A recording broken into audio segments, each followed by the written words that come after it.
การពីមុនយើងសរសេរដៃវាយូរហើយបើប្រព័ន្ធ system ពេទ្យយើងប្រព័ន្ធនេះស្រួលថ្នាំយើងអោយមកយើងមាននៅនឹងស្រាប់យើងមើលបើថាត្រូវថែបថយលើនឹងមកហើយបើខុសវិញយើងអត់មានបាក់ដូរអុកដល់ហ្នឹងយើងលុបដល់បន្តិចយើងសរសេរលើហ្នឹងវិញស្រួល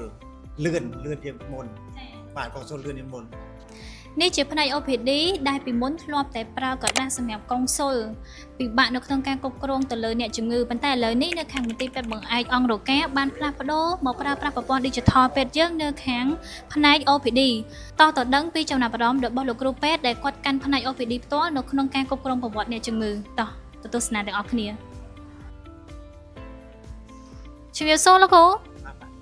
លោកគ្រូខ្ញុំមកពីខាងពេទ្យយើងលោកគ្រូថ្ងៃនេះខ្ញុំចង់មកដឹងពីចំណាប់អារម្មណ៍លោកគ្រូបន្តិចទាក់ទងជាមួយនឹងការប្រើប្រាស់ប្រព័ន្ធ system ពេទ្យយើងផ្នែក OPD លោកគ្រូទាក់ទងជាមួយនឹងការប្រើប្រាស់មានភាពងាយស្រួលអ្វីខ្លះដែរនៅពេលដែលលោកគ្រូបានដាក់ប្រើប្រាស់ប្រព័ន្ធ system ពេទ្យយើងនៅខាងមន្ទីរពេទ្យអង្គរការមកលោកគ្រូក្នុងពេលដែលខ្ញុំប្រើប្រព័ន្ធ system ពេទ្យយើង